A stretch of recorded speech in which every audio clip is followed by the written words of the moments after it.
Okay, so shall we start? Just a minute, 1 minute. Okay.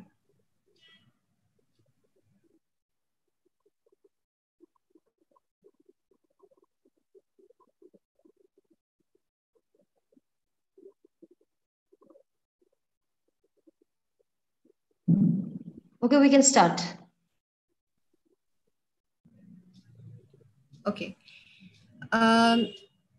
So a warm good evening to all the participants present here in the second part of the International Mother Language Day program of the Master Scholars League.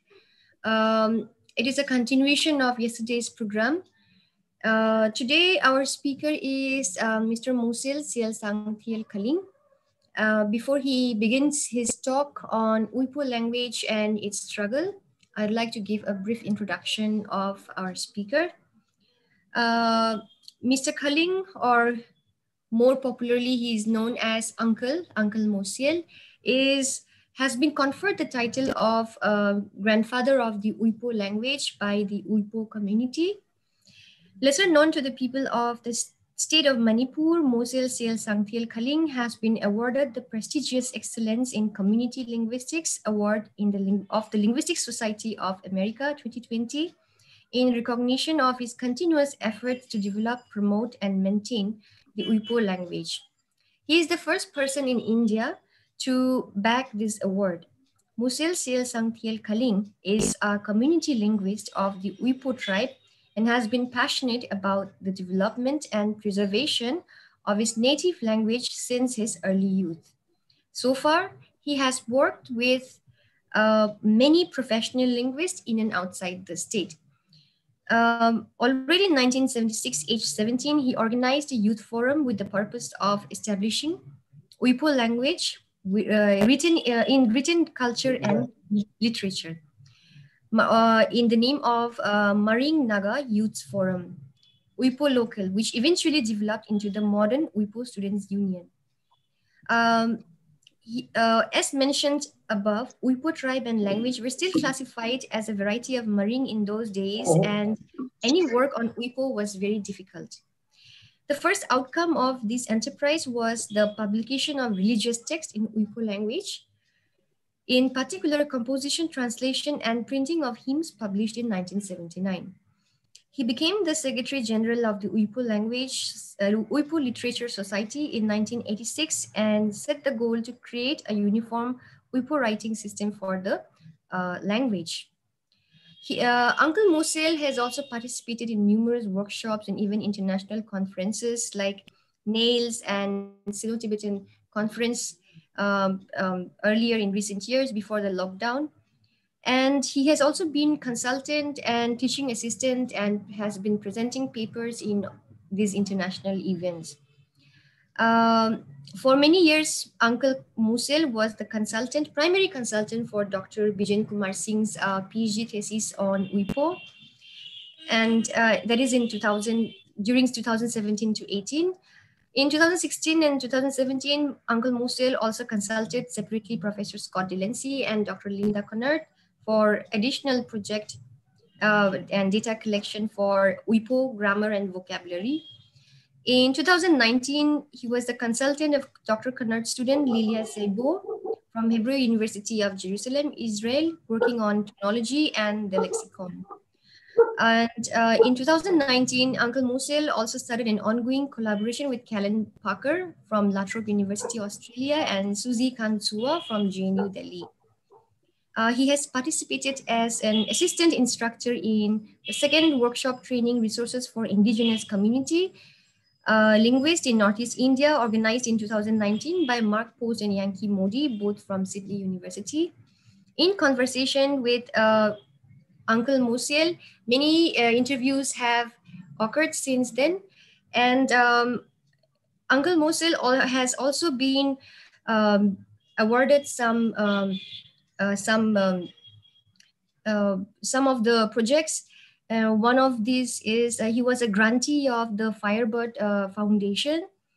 And he was basically key informant and key consultant for several data collection like Uipo English Dictionary, Uipo genealogical psalms and verses, Uipo ritual calendar, Uipo life cycle, tones of Uipo language, Uipo rhymes and lullabies, Uipo customary songs, ritual psalms and verses, traditional Uipo naming and possible names, Uipo customary practices on agriculture, birth, death, and several other related domains.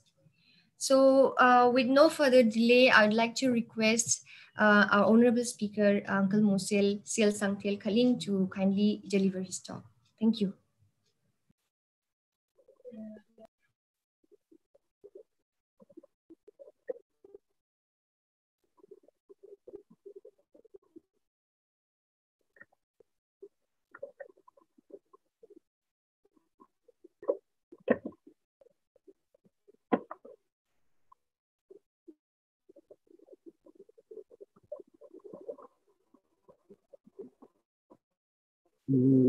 Thank you, Monali. A lot of thanks to the Dimasa Scholars League for inviting me, or for inviting the Uipo language into their fold on this auspicious day of the International Mother Language Day. So today I will be talking about the Uipo language and its struggle. Maybe I may not be able to cover everything in this short spell of time, but then I will try to cover as much as possible so that my people, especially the Uipo community, understands the importance of mother language. So fostering multilingualism for cultural survival and equality, this itself, means a lot to Uipo community. Now I will first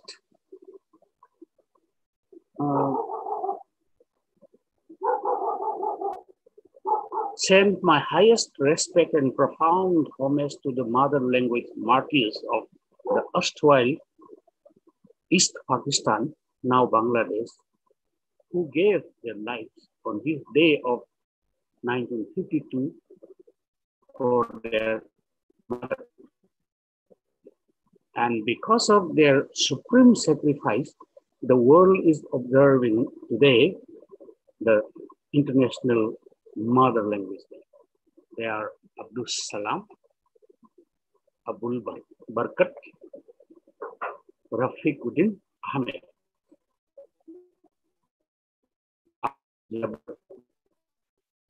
and Safiur Rahman.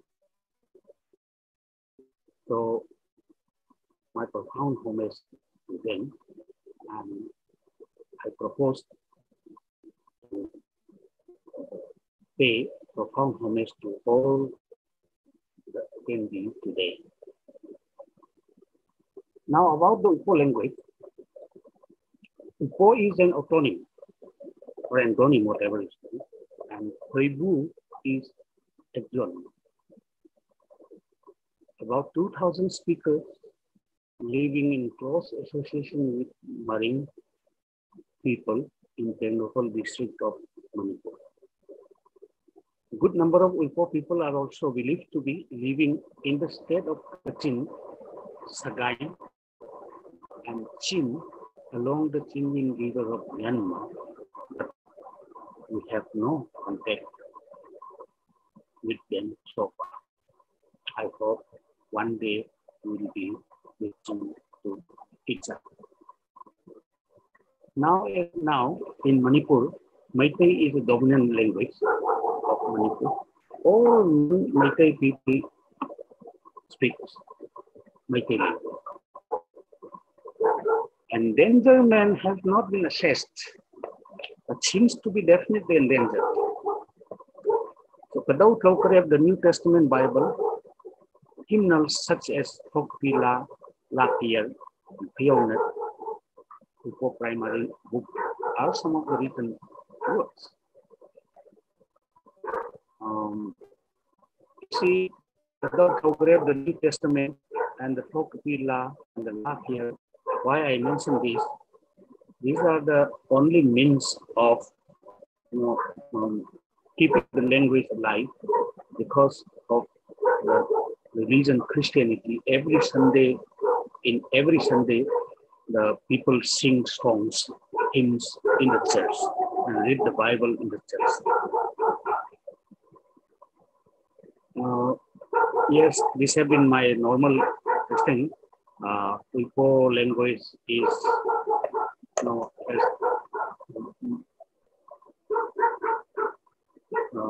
as we have mentioned in the introduction also, Dr. Vijayan Kumar has submitted, Vijayan Kumar has done the descriptive grammar of Khoibu for his PhD thesis.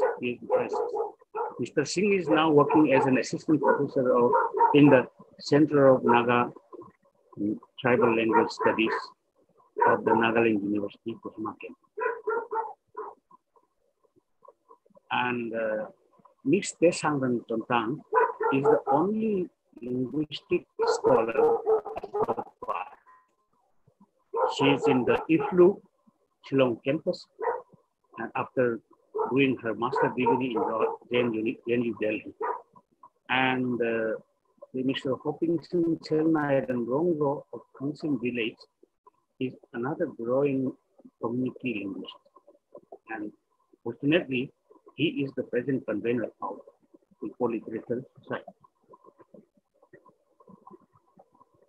And of course, Lilia Maria Sabo from Norway, she has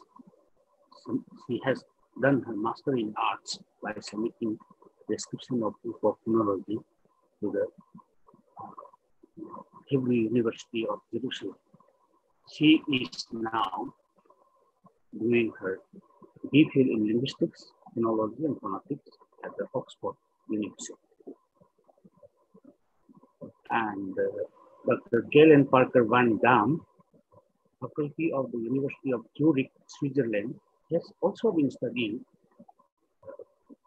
important structure. Now about the Igbo language. The beginning, the language is symbol of communication, as everybody knows, symbol of communication. So the Igbo elders, our forefathers, they used to say, we call it, they used to flash the symbols drawn on the bamboo sheets to the audience or students to identify them. Just flash it, draw something and just flash it and ask them, what is this? Say, the symbol of the sun, the symbol of the moon, the symbol of a flower, like that. It is called, that is called Kalaulai Kamur. That means, which means literature show. That was the practice of Igbo forefathers of doing the doing exercise on the literature. And the journey is Kauracana. The Kauracana is the epic of Igbo genealogy. Where from we started, how do we started, and how do we live, where did we live? Those things are all recorded in the Igbo genealogy epic. So this epic, Kauracana, is recited by cantors on every third day of the second month of Igbo calendar. Kayin. That month's name is Kayin. That is on the day of Yuikasem. Yuikasem means cleaning and repairing of the village well. On that night, this Kauracana is recited every year.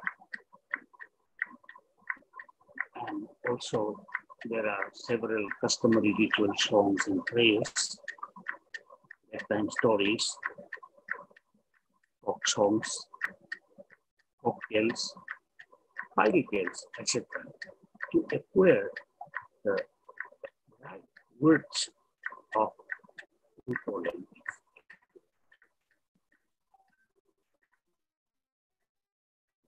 And in early 50s, education came to a few people, a few Uyghur people, which was not, formal. And that too in Meitei language, in Meitei school, the so-called Meitei Maya. And people did not accept it. People did not welcome it because the education considered to be, practice of those lazy people. It disrupts the Zoom farming activities. So people did not welcome it. People did not take it as a development process. The Meitei Maya ceased because of Santidas Gosai, which everybody knows it, and the Bengali spreads used in all formal educational institutions. In the middle of 50s, the Christianity came with Roman script through non-Uyghur pastors and missionaries. So they brought the hymn book, Bible of language. The missionaries, the pastors, they bring their own Bible and hymn book of their own language, and they are giving education to the Uyghur people. So through a non-formal system of education, night school, this is called, they call it night school. After returning from June field works, they go to the pastor's house, missionary's house, to learn the education, to learn the alphabet A, B, C, D. And now after that, gradually, youth started to learn writing without an established orthography for the language.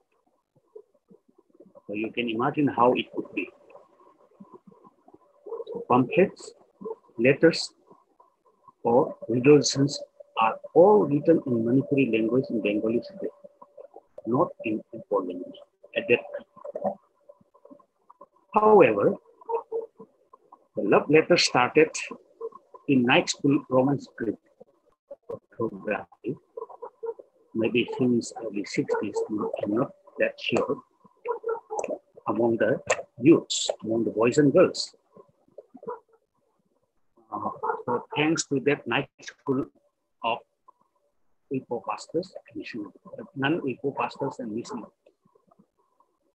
In 1976 is the turning point. 1976 is the turning point. Started movements of youths to compile a church hymn book in Uyghur language. So I was also there. So we started movement to compile church hymn in Uyghur language. The compiled here is compiled in 1978 and published in 1979. However, there were lots of mistakes after publishing it, and we kept on learning from those mistakes. In that first ever hymn book. So, after more than 10 years, that is in 1986, we formed the Uyghur Welfare Society. and created the present orthography in Roman school.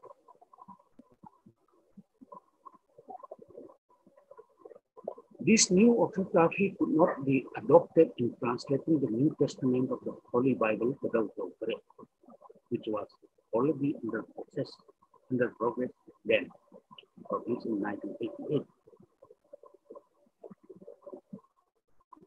Many of the community members have difficulties in adopting the new orthography.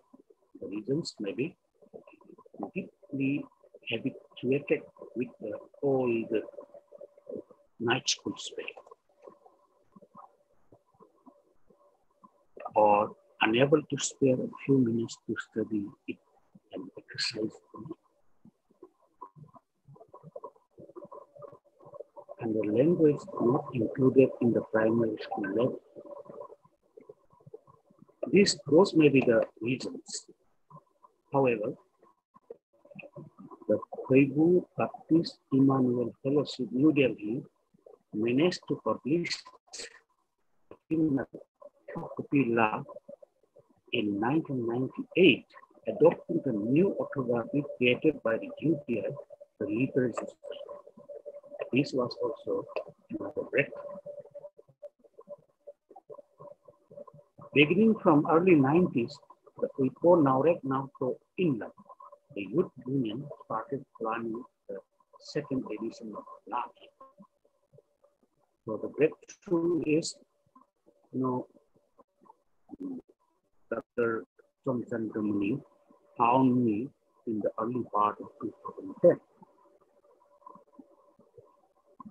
He took Uipo language to the tonal workshop in Manipur, Ceylon, and to CIIL, Central Institute of Indian Languages, Mysuru, in the same year, basic linguistic application to the language. Then at the 44th International Conference on Sino-Tibetan Languages and Linguistics. And Dr. Bakuswamy, her encouragement at the initial stage of my association with the professional linguist was tremendous, and it still lingers. It's still working on me. From various workshops and seminars, Uipo language acquired the requisite knowledge that there were many areas of so these knowledge helped in adopting the improved orthography in the second edition of the church in Manipur. Thanks to UTI, the Literature Society for having their faith in the translator of the king. Then came the second edition of LAC here in 2013, adopting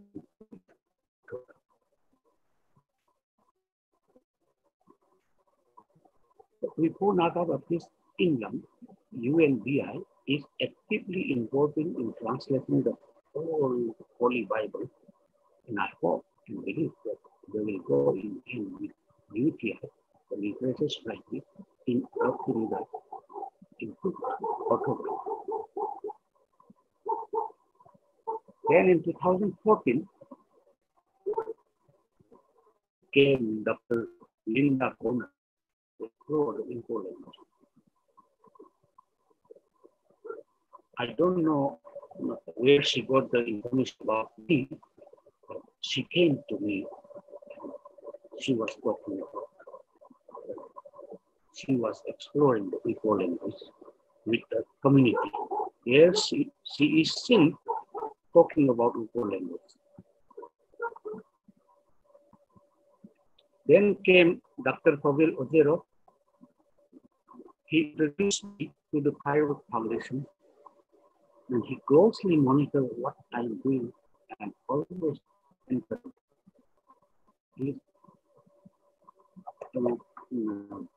Dr. Pavel Ozero is my, what to say, I don't have proper word. He is very much with me every now and then, and he talks to me. He inquires what I am doing, and he asks for what I have done. Everything the Dr. Khodei Ojero is one of my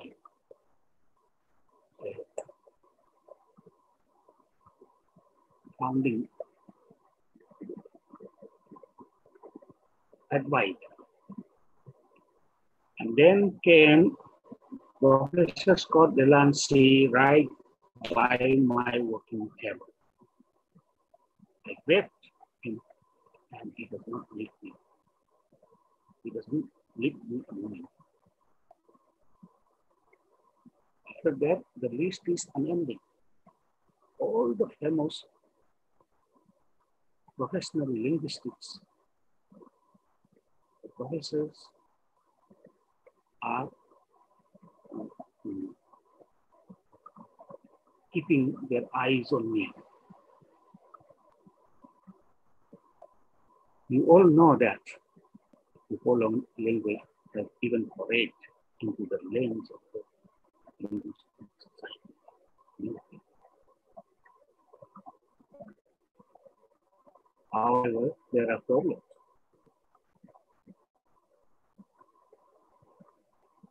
It is not clear how much the new education policy can give to a language like Uyghur, which is spoken by people less than a couple of hours. The Manipur government is learned to have a policy of introducing at the primary level a language spoken by 5,000 or more, when Uyghur had only population of less than 2,000. I don't think this conforms with the theme of this year's international Day, fostering multilingualism, inclusion,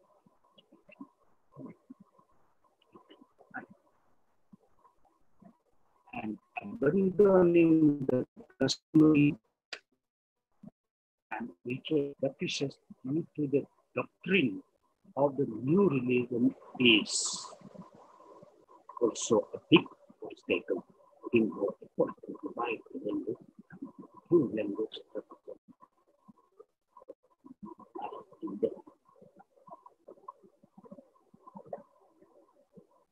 And most importantly, people's participation is the most important. People's participation.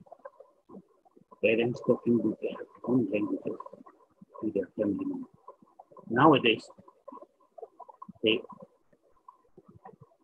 loan words of the bigger languages used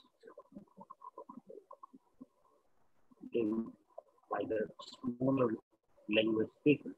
So in Uyghur, the Meitei loan word Shanabi, Shanaba, meaning Dolby, are popularly used as pet names to their young children.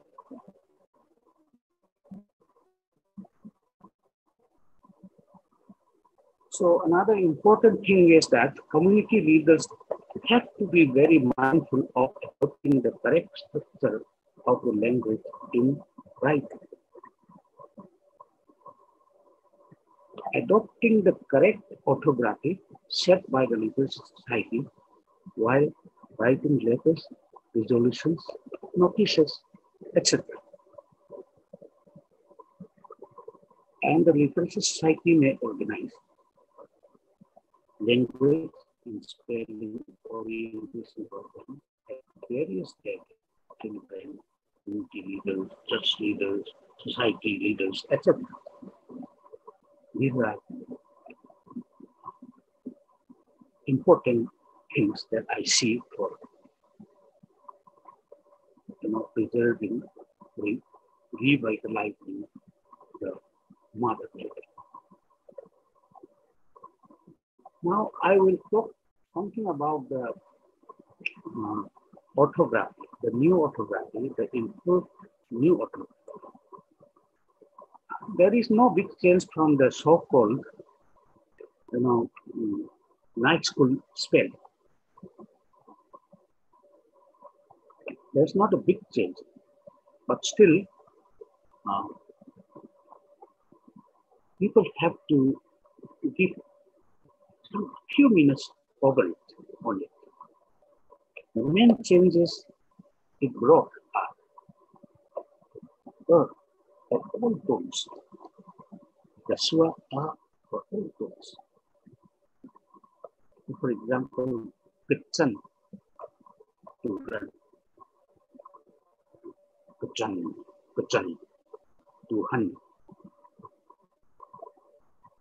And for A and A for all tones. Na, leaf, tree leaf. Na is a baby or younger sibling. Na is a nose. And IA and UA for low tone when the initial consonant of the syllable is Y and W respectively. For example, ya, animal. Oya, how many? Ya is a fact. And similarly, Kowa to be present. Kowa to go to a level distance. And Kowa is the bedroom. And the A non-extended and the A extended form. So the check is best. The check is non-extended E. And the chair is YED. YE, the chair. Broken sheet, paper broken, or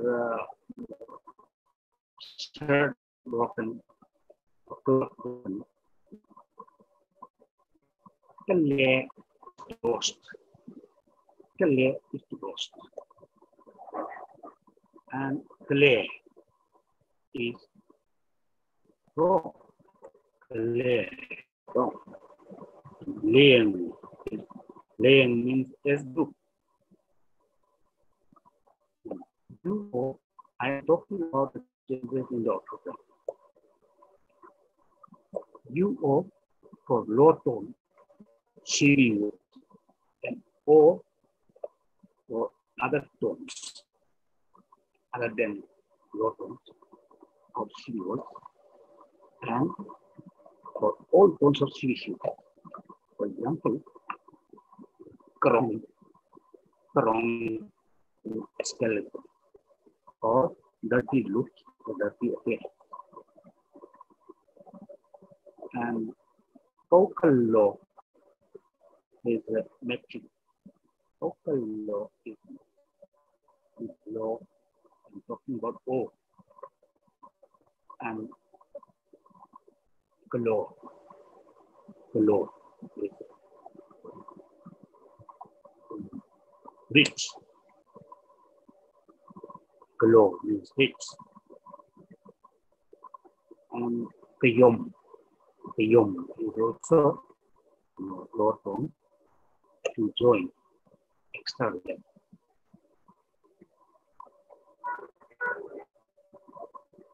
And upon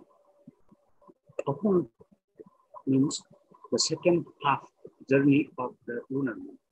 The moon's journey of the second half of lunar.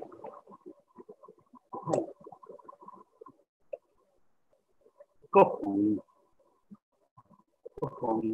is net in the noun, and in the verb to burn a heap. Rohong. So Rohong is used in all forms. Rohong, fish trap basket. And UO is for low tone, and AW for other tone, CVC notes.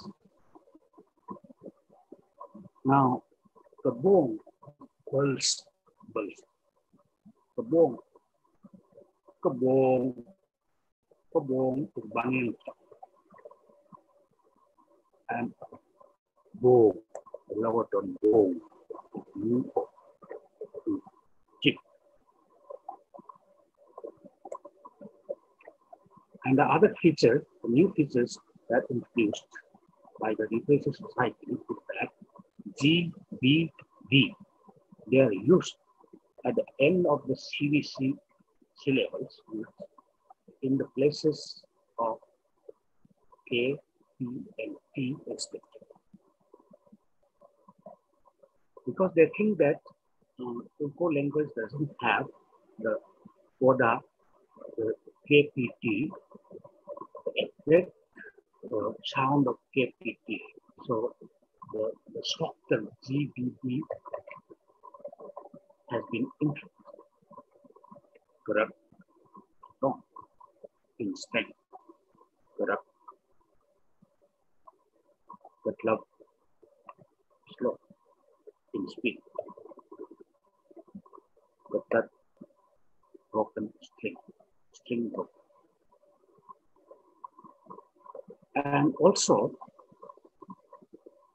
Q is used in place of G. For this G, if the initial of the ending CVC syllable is NG, na. So, na. Instead of using G, they use Q. We use Q, na. Good. Kana, wait. Oh, kana, green. And the diphthongs. AI for all tones, and UAI for low tone if the initial consonant of the syllable is W.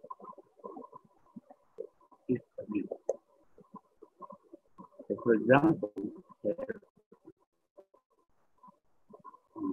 Hawaii, which next? Why baby husband? Why inside? Why? So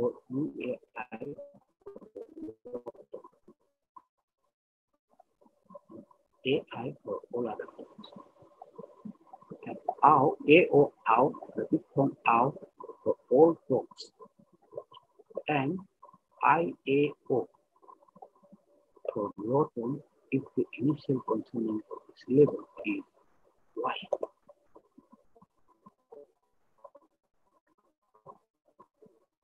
Kayao means letter. So eating at the end of the letter. And yao, si. It's a purple, yao. Kasao, the middle one, kasao, amazing. Yao, low tone, yao, is a I-A. Good, heard. Yao, chip, blue. Chip, blue. Yao, chip, yao. Yao, box. And the OY for all tones of non-extended OI. Non-extended. We have two different OIs, extended and non-extended. So for non-extended, we use the semi-vowel Y. Way.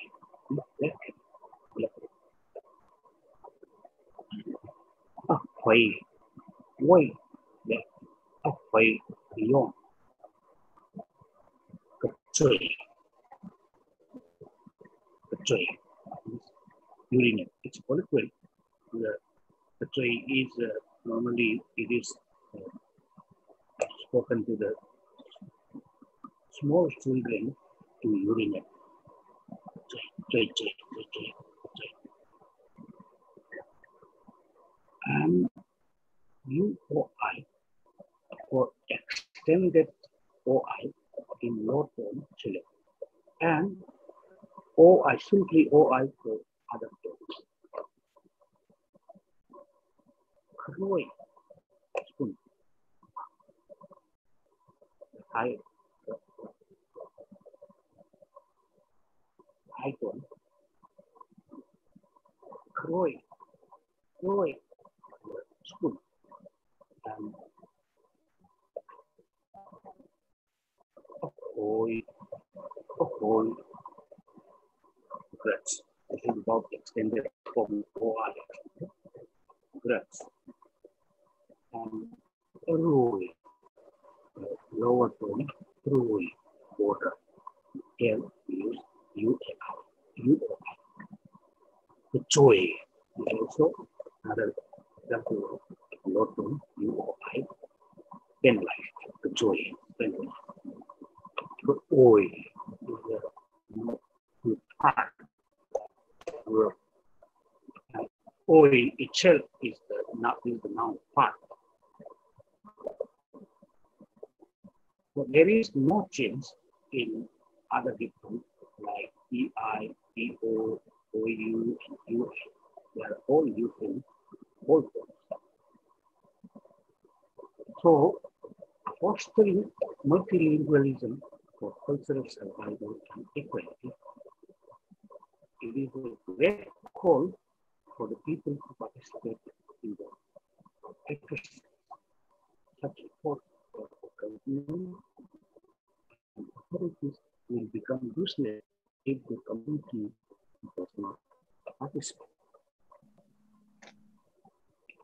So, my message is that it is high time for the Uipomro Kokato, the tribal body, and the Uipotral Inland, the Linguistic Society, to muster in order to give awareness to the people on the importance of language.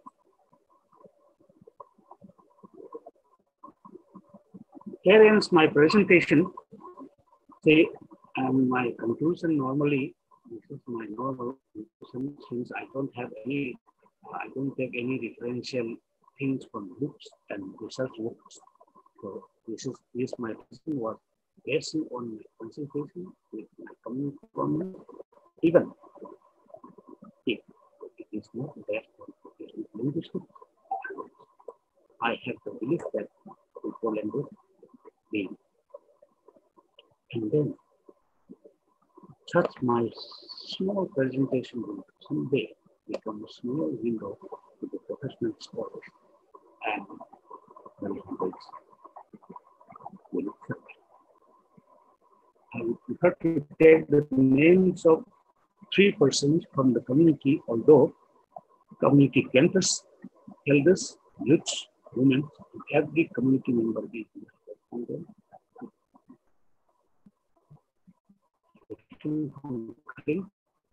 The retired school teacher of New Village and Reverend Pastor Omsar Otham, Pastor of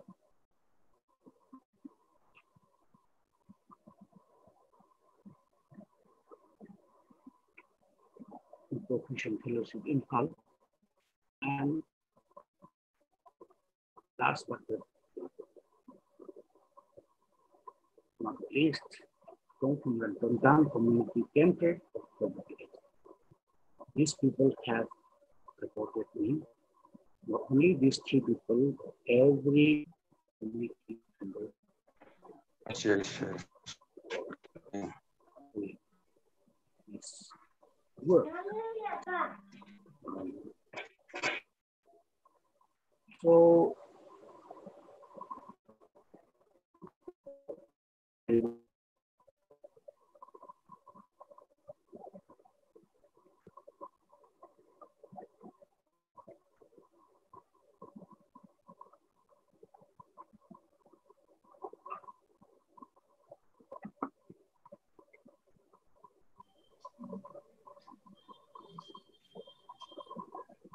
Thank you very much, Uncle Musil, for your um, wonderful presentation on the Uyghur language and its struggle.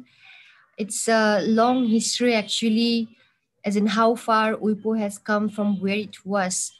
And with such small number of people, less than even 4,000, and so much have been done to revive the Uyghur literature and revising and upgrading the Uyghur orthography. There has been so much of work that Uncle Musiel and Uyghur Literature Society together have worked in collaboration with scholars and linguists from India and abroad. So it is totally appreciated, and I absolutely appreciate your effort, Uncle Musil, for your lifetime contribution in the development of the Uyghur language. Um, I think now the time has begun for discussion, and the Zoom room is open for questions and suggestions. So you can unmute yourself and ask questions or give your suggestions, or you can drop your questions or comments in the chat box.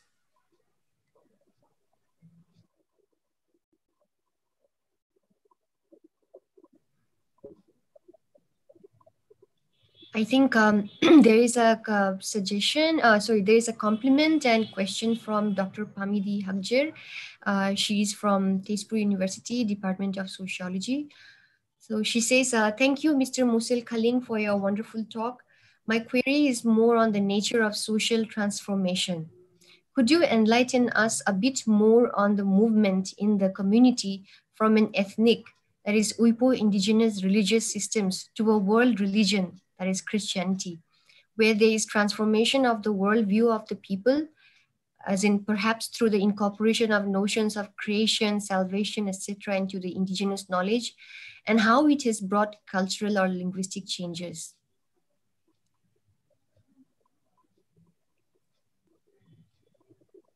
Uncle Musil, are you able to see the chat box, or did you understand the question?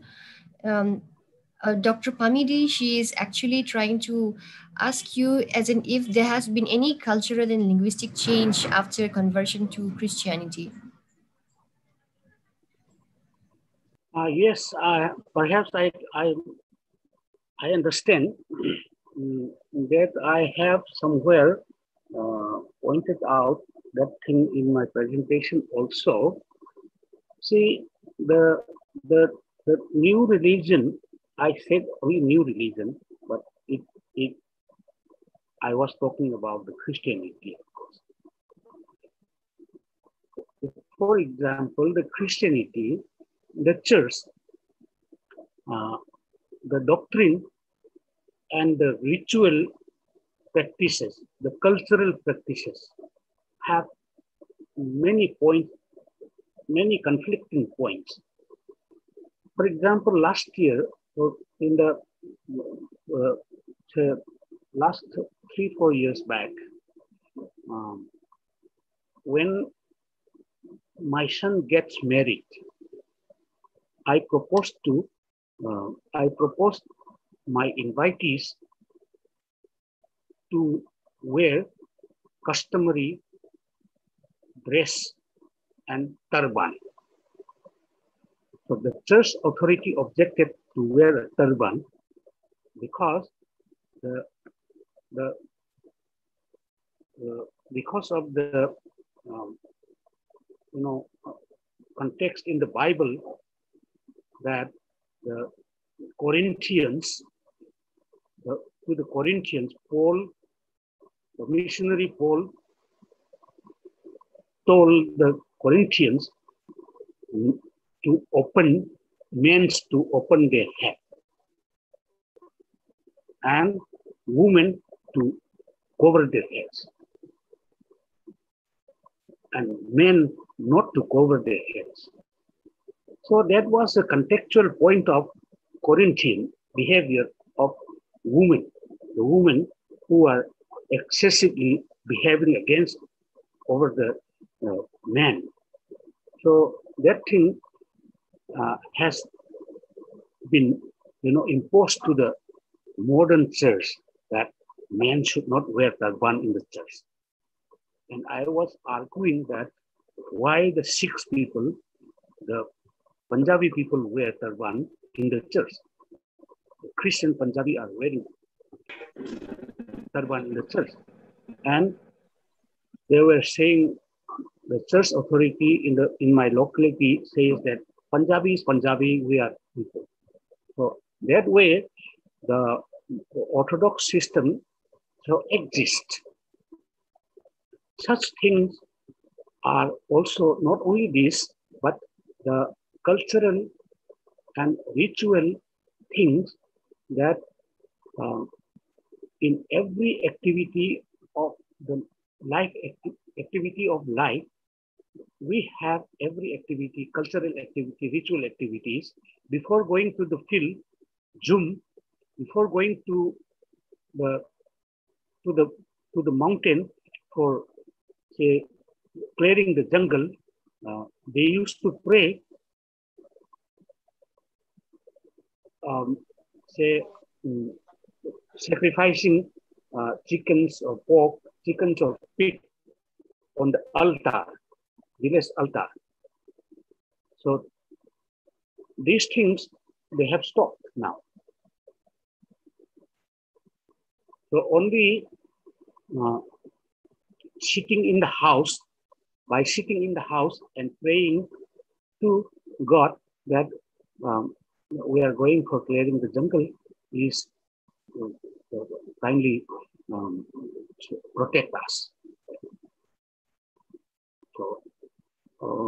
So these practices, in the practice of this ritual prayer and ritual, sacrificial works, there are also rhymes and there were prayer words and there are, prayer rhymes and songs which have not been practiced. Wherein the language, the most important language structure lies. So that is what I was referring to. I don't know if I properly answered the query or not.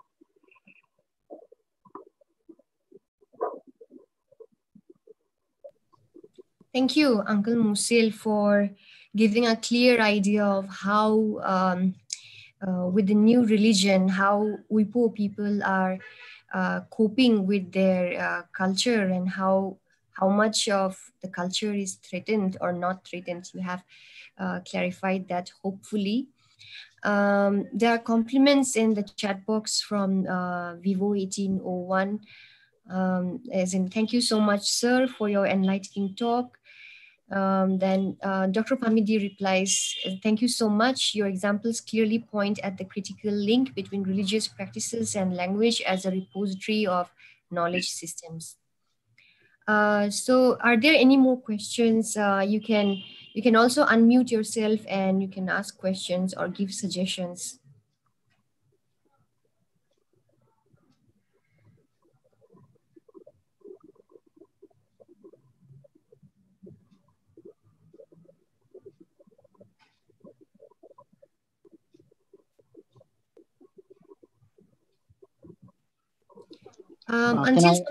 Yeah, anybody, Saka Uipo, do you want to ask a question? Yes. Thank you so much for the privilege, for all the viewers, for all the participants here. Here's a question. I think I've tried attending the some of the sessions earlier also, but due to my busy schedules, I could not attend very till the very end of the program. I have tried attending twice, but and even on this session also, I just came in late. So and yes, I want to put a question to Patay Moshel. We call Patay. I personally call Patay to uh, Moshel Selsang Kaling. So Patay, it's like this. We are we are quite confident that scores and hundreds of languages are vanishing, and in the coming decades, we are confident that many language and dialects, will vanish. So my question to Patay is, what would you suggest? Um, this question, I would particularly put with regards to the Wipo Khoibu language. So what suggestions would you suggest to the youngsters in order to avoid that our language, particularly Wipo Khoibu, which has a population of just, if I'm not wrong, just 2,000 people on this earth. What would you suggest? What steps the youngsters needs to take at the moment?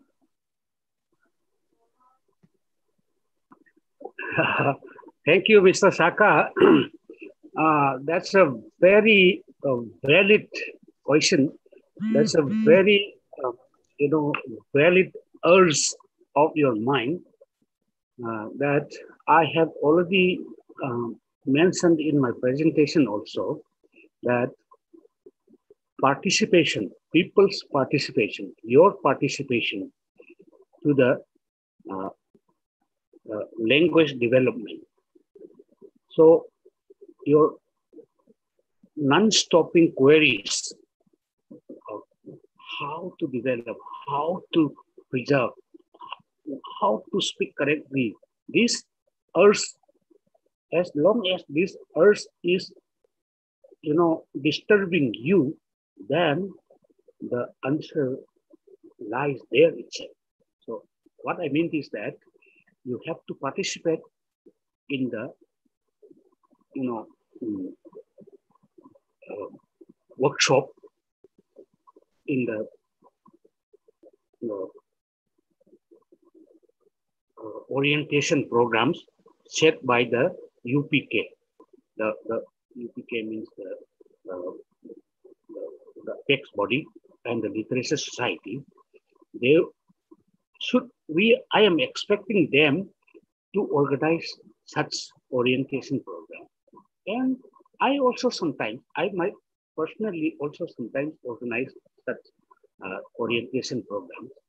Therein, I will definitely invite the youngsters and the small children. I used to give this orientation to small children also. And I wanted to give to the youth also, but you see, the response is very poor so far. Now you are asking this question, this encourages me a lot. So very valid questions, very valid urge, and all the best to you. And please be in touch with me, with UPK, with Literature Society for orientation program, and ask them, UPK, you ask the UPK, you argue the Literature Society to organize the orientation program. Only this way will make us, participate in the development work of the language. So now the responsibility lies with us only, with you, with me, to argue the leaders to organize the orientation program. I hope I give right answer. Yes, thank you so much, Patay. Can I add one more question, or? Yes, sure. Thank you so much, sister. Patay, my second question is, um,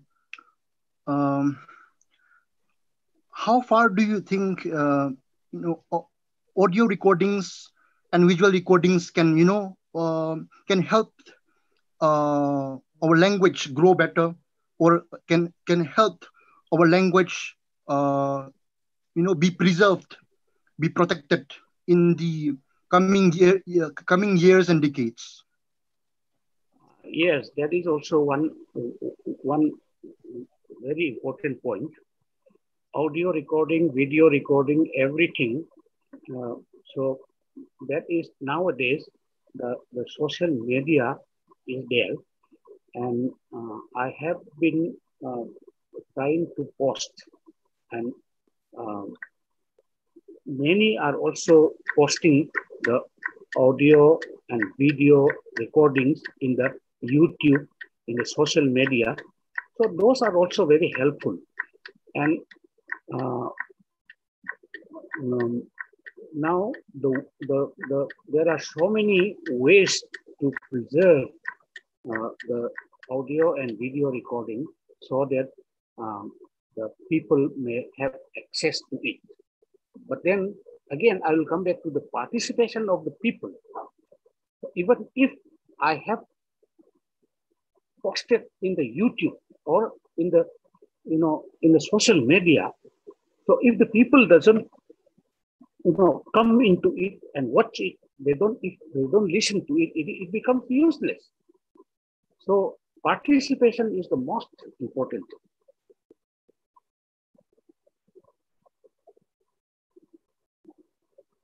Thank you so much, Padre. Thank you so much. Thank you, Brother Saka Wipo, for your questions. Very pertinent. And thank you, Uncle Mosul, for the wonderful answer. It is something which we also can relate with the Dimasa community. It seems like we have to keep arguing for also equal orientation programs even in our community. And I think the need of the hour is the same for both Wipo and Dimasa. Are there any questions from the rest of the participants? You can unmute yourself and ask questions.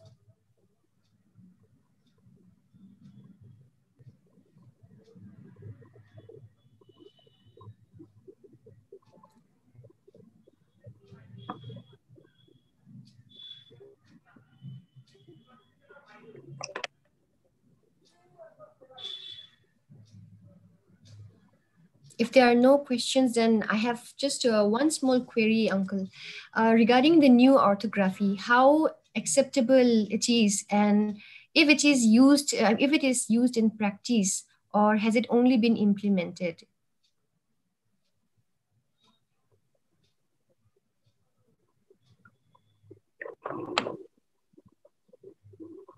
Your last line was broken. Oh, I'm talking about the new orthography. The new orthography, how acceptable it is for the Uyghur community. How are they using it? That is my question. Okay. The new orthography has already been used in the latest version of the church hymn book Lakhiya, and it is being used popularly in the churches every Sunday. So, so the new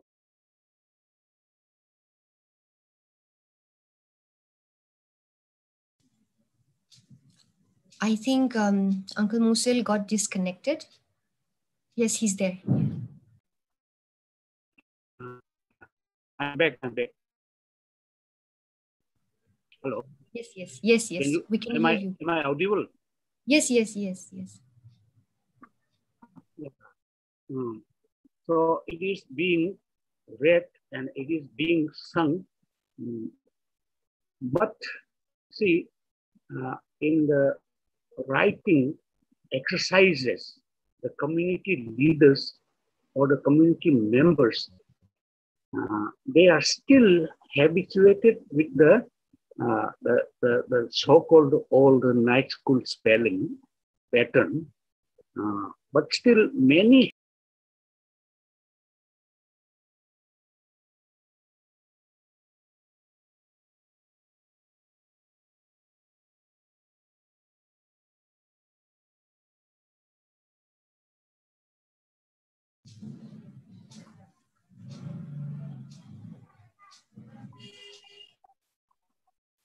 Am I audible?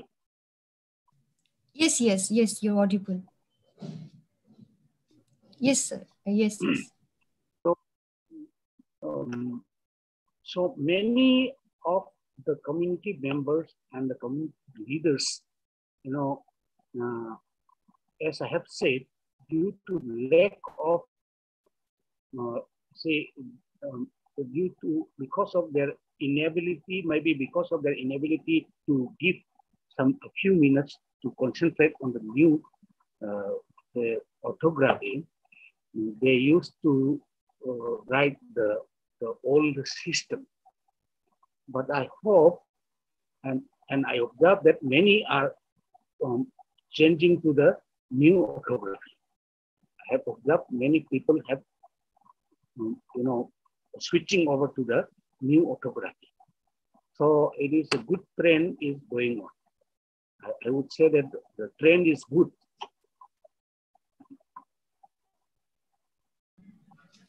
Okay. Thank you, Uncle Musil. That is very good to hear that the community members are giving positive response towards a new orthography. And we hope that the Uipo people will keep continuing speaking the language and using the language in every domain as possible.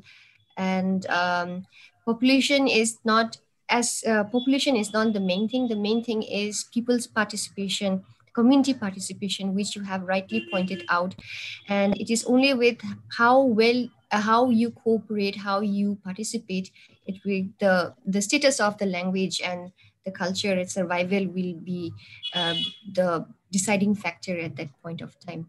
So thank you very much, Uncle Musiel, for your wonderful talk on the Avi, I just wanted to, I don't have a question in particular. I just wanted Okay, to okay, okay. Yes, Raki, add please.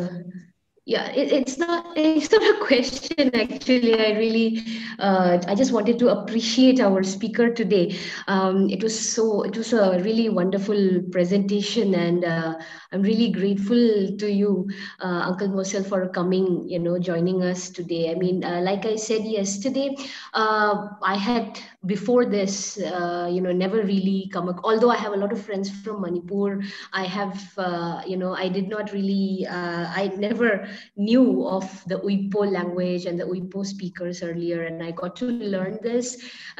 Wonderful. I mean, I got a few Uipo words today, and I really appreciate it. And I was just wondering all this time, 2000, only 2000 speakers left. That is quite, given just the kind of insecurities of the kind of insecurities that people have in the present system that we have, where we give importance to the majority, and then with the state having all these majoritarian tendencies. I mean, that's always been the case even with democratic systems. So in such a situation, and a particular community with such few numbers, but then yet again, I think, what I came across, I mean, through your presentation, what I came to know about all the efforts that you and your people have put in, I think it also gives a lot of hope to us, Dimasa speakers, and I'm sure other attendees here today from different communities speaking different languages. So I really wanted to thank you once again. It was so wonderful. It was really wonderful having you here. And my best wishes. That's just what I wanted to say personally. Instead of just typing it out, I wanted to just tell this to you, that, my best wishes to you, Uncle Mosel, and my best wishes to all the Uipo speakers. I mean, like you said, and this, Monali Abi also just mentioned, how community participation and the community and the language speakers themselves realizing the fact that, okay, there is a threat to our language, and hence our culture, our very existence and identity. That awareness coming along itself is the first step, and that will take us a long way in our struggle for preserving our language and culture. Thank you so much, Uncle Mosel. That's what I wanted to say. Yeah. Thank you, Raki. Thank you. Thank you, Raki, for your wonderful compliment and appreciation, and your observation on the Uipo language, its struggle, and how Uncle Mosil has been key speaker today to represent the Uipo language. And perhaps the only Uipo speaker that we know who have been presenting, papers and been attending research papers in linguistics so far. He is also the only Uipo person that I know who has been active in all the lecture series in Tiblane, Tibeto-Burman Linguistics Association of Northeast India since November. So I'm also equally proud of that fact. So there's one compliment from Dr. Humi Thausen from Guwahati University Anthropology Department. And she says, thank you so much, Sir Mosil, for sharing your knowledge and suggestions. It was an informative session. So we have almost come to the end of our session today, and I'd like to request our treasurer, Dr. Pamidi Hagjar, to kindly deliver vote of thanks. Thank you so much, Monali. Good evening to our speaker, Mr. Moshel Khaling, as well as the members of the audience. It gives me great pleasure to present the vote of thanks today on behalf of the organizing committee. First of all, I would like to extend my deepest gratitude to Moshel sir for once again joining us today and for sharing with us his wonderful experience and his knowledge as well. I feel that Mr. Moshel's talk is a lesson on comparative history and the role that language plays in the development of the collective history of the Uipo people as well. And of course, the other thing is that the reality of Uipo language, it also highlights the inadequacies of our social and governmental policies. And there is clearly, and I feel an urgent need to revisit and restructure these policies if we are to indeed promote and preserve indigenous language as well. So once again, thank you so much, sir, for being with us today.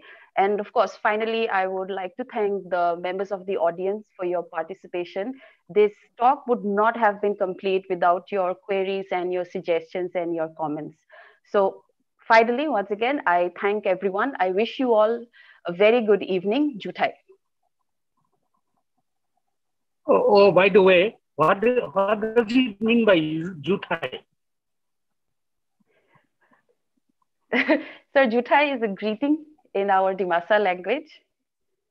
It's I think Monali would be the better person to share the meaning and the whole etymology behind it. Yeah, but it's a greeting of maybe good night, goodbye, or good morning, good evening. It is everything, Uncle. It's everything. Greetings. So every greeting, no? Every greeting. Jutai means it means good morning also. It means say good afternoon also. It means good night also, and sweet dream also. Yeah. Yes. Pleasant, anything to denote pleasant exchange. Okay. Thank you. Thank you. Thank you.